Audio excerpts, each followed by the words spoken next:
The 1970s didn't just give us disco balls, sideburns, and questionable fashion. It gave us some of the boldest, funniest, and downright sexiest car commercials ever made. These ads didn't just sell cars, they sold fantasies. Whether it was leather you could almost smell through the screen, a sports car that looked like a one night stand on wheels, or a muscle car that screamed louder than your neighbor's honeymoon, these commercials defined an era. So, let's rewind the tape and check out 8 commercials from the 70s that will absolutely blow your mind. Number 8, 1977 Chrysler Cordoba with Ricardo Montalbán. If smooth talking could sell cars, Ricardo Montalbán was a one-man dealership. He leaned into the camera with that velvet accent and purred about soft Corinthian leather. Exotic, luxurious, irresistible. Except the truth was a little less sexy. The term was completely invented by Chrysler's ad agency, and those exotic hides, they came from Newark, New Jersey, not some castle in Spain. But when Ricardo whispered it, America didn't care. It sounded like foreplay on 4 wheels.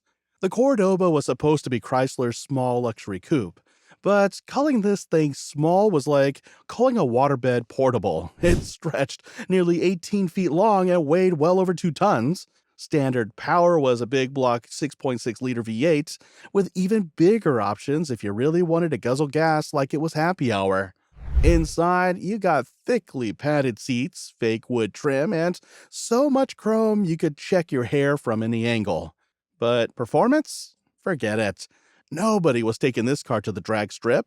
The Cordoba wasn't about speed, it was about presence. Pulling into the driveway in one of these was like walking into a party in a silk bathrobe. You weren't there to fight. You were there to be noticed. And Americans ate it up. In its very first year, Chrysler moved more than 150,000 Cordobas. Not because it was fast, not because it was practical, but because Ricardo made it feel like buying one turned your split-level suburban home into a Spanish villa. Think back. How many of us grew up seeing this ad flicker on the family TV? Dad nodding along, mom raising an eyebrow. And years later, you still remember the line. Not the horsepower, not the price, just those 3 words. Soft Corinthian leather. Proof that sometimes an accent can sell more cars than a spec sheet ever could. Number 7, 1970 Volkswagen Beetle. It's ugly, but it gets you there. The 70s were full of car companies screaming about horsepower, size, and style. Then came Volkswagen. Instead of bragging, their commercials leaned into the joke. It's ugly, but it gets you there. And that brutal honesty worked better than all the chrome and disco lighting in Detroit. The Beetle wasn't fast, far from it. Its little 1.6-liter flat-4 engine sat in the back like a stubborn mule, making just 57 horsepower. Top speed? Maybe 80 miles per hour if you had a good tailwind and a downhill stretch. But here's the thing. When America was waiting in gas lines during the oil crisis, the Beetle was averaging over 25 miles to the gallon. It was cheap to buy, easy to fix, and damn near impossible to kill. In 1970 alone, Volkswagen sold more than 1 million Beetles worldwide. That's not hype. That's reality. And the ads reminded us that reliability and honesty were sexier than empty promises. Here's the part that makes you think back. How many of us had a Beetle in the family? Maybe your parents, maybe your neighbor, maybe that uncle who smelled like gasoline and patchouli.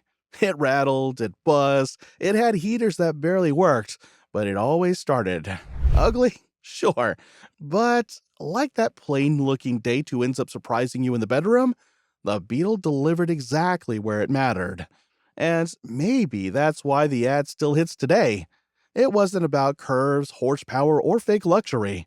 It was about trust. The Beetle reminded America that sometimes the least glamorous option ends up being the most reliable partner you ever had.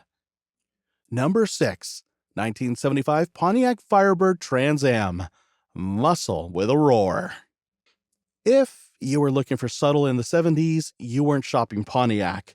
The Trans Am was about as subtle as an open shirt at a disco. The ad was pure theater. thundering engine notes, dramatic camera pans, and, of course, that giant screaming chicken plastered across the hood. It was the tattoo you'd never admit to your mom, but secretly loved. By 1975, muscle cars were on life support. Emissions laws and rising insurance costs had chopped horsepower ratings down across the board. The mighty Trans Am was no exception.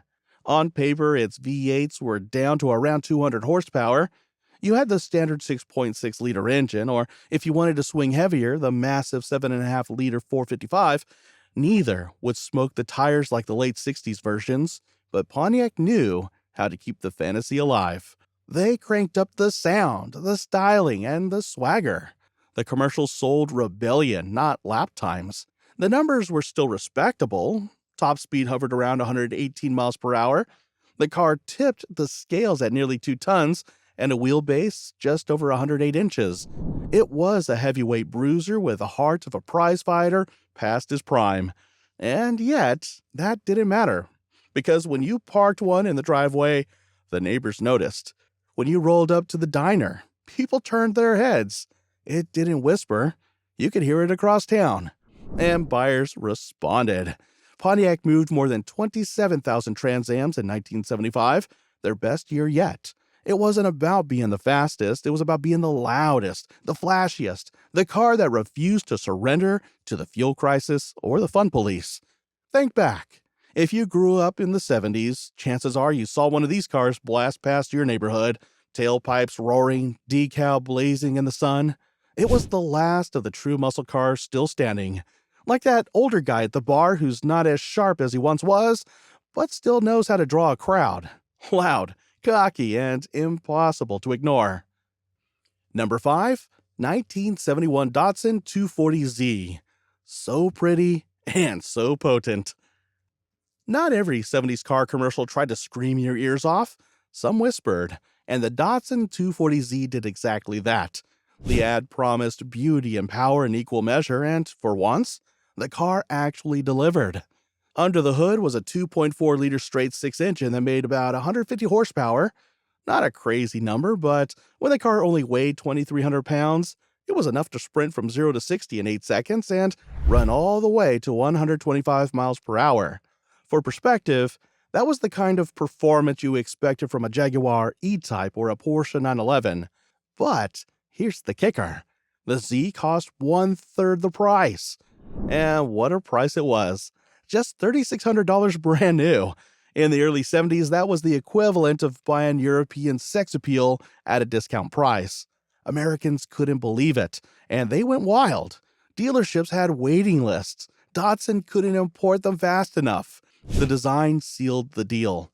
Long hood, fastback profile, short deck. This was a car that looked like a one-night stand on wheels. The commercial leaned into that dual personality. You don't know whether to frame it or floor it, and people really didn't. Some owners polished them every Sunday like they were shrine pieces, while others beat them mercilessly on winding roads. Either way, the Z could take it. Think back. If you were young in the 70s, this was the attainable dream car. It wasn't just something you ogled in magazines. It was something you might actually afford.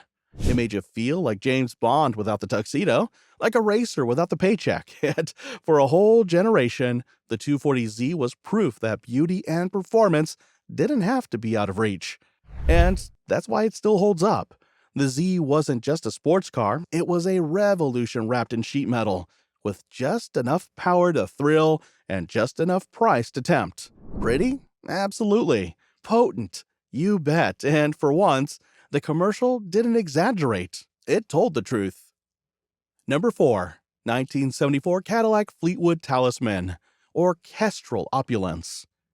If the Trans Am commercial was a rock concert, Cadillac's Talisman was pure opera. The ad opened with sweeping strings, the camera gliding across a car so large it needed its own zip code. The narrator's voice was smooth, elegant, almost intimidating, as if you should be wearing a tuxedo just to sit through the commercial. This wasn't just a car. It was Cadillac reminding America, we still run the luxury game. The Talisman stretched out on a massive 133-inch wheelbase, weighing in at over 5,000 pounds. Under the hood sat a 7.7-liter V8. On paper, just over 200 horsepower, but the torque? Thick, effortless, and more than enough to pull your pants off without asking permission. Inside, Cadillac went full theater. 4 seats. That's right, no bench. Just 4 individual thrones, each one with its own console, writing pad, vanity mirror, and if you ordered it, your name engraved on a little plaque. It was less a car and more a rolling executive suite. The deep pile carpet looked like it belonged in a Vegas penthouse. But here's the kicker. Cadillac only built about 1,900 Talismans in 1974. That makes it one of the rarest and most outrageous Cadillacs of the decade. And when you think back to that era, the gas crisis, the recession, it's almost crazy that something this indulgent even existed. The Talisman wasn't built to race, it wasn't built to save fuel. It was built for one thing, to make sure everyone knew you were a king, or at least felt like one. It wasn't just transportation, it was an experience, a love nest on wheels. And if you owned one, let's be honest, you probably never needed to book a hotel room again. Number 3, 1973 Chevrolet Cheyenne. Flaming brakes. Chevrolet didn't just tell you their trucks were tough in the 70s, they showed you.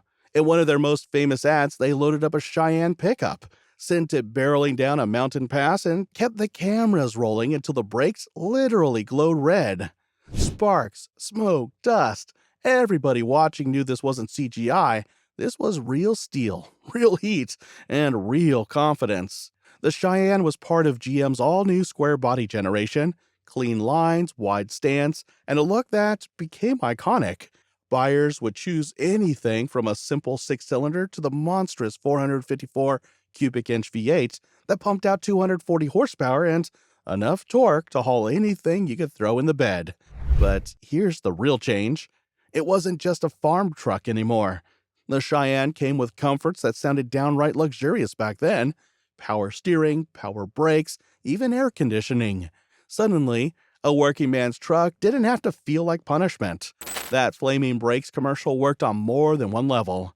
On the surface, it proved Chevy trucks could take abuse that would cripple lesser machines.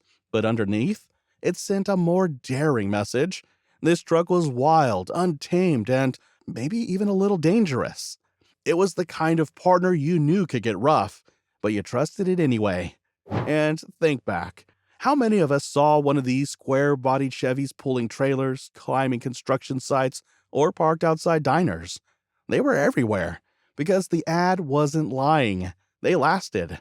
They were sexy in a rugged, bruiser sort of way. A little scary, a little hot, and built to go the distance, just like the best relationships. Number 2, 1970 Pontiac GTO, the Humbler.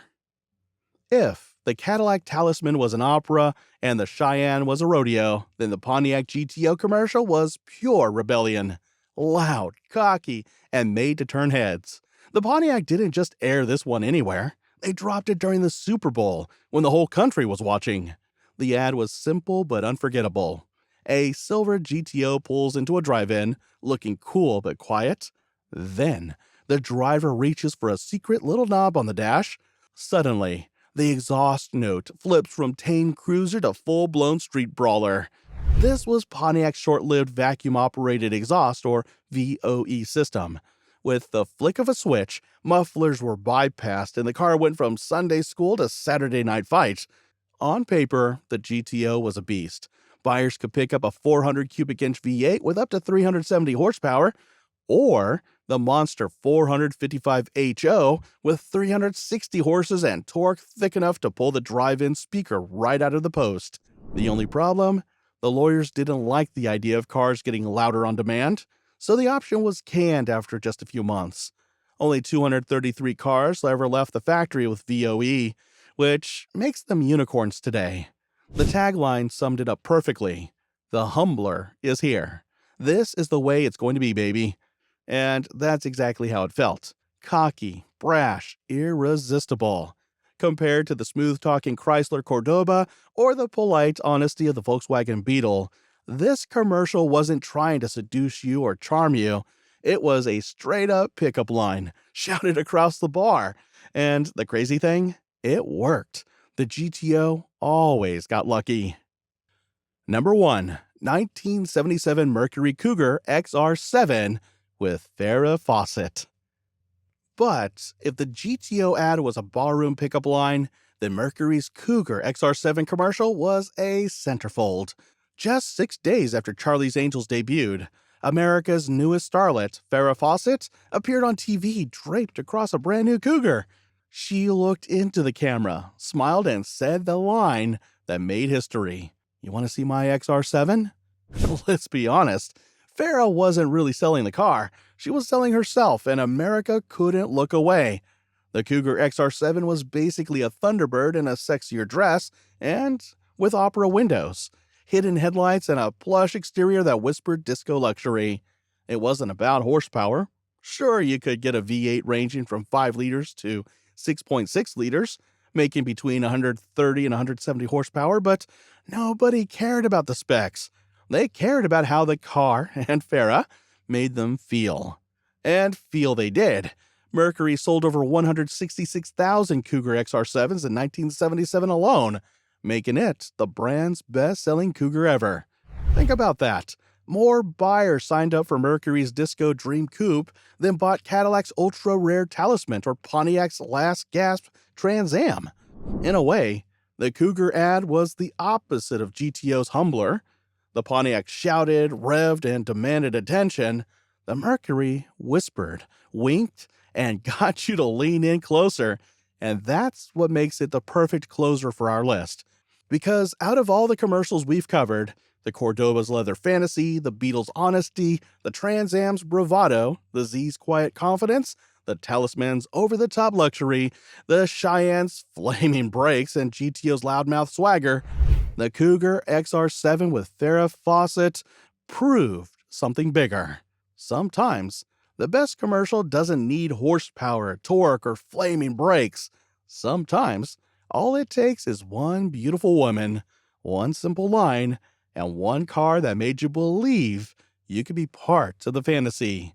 And that's why the Cougar XR-7 takes the number 1 spot.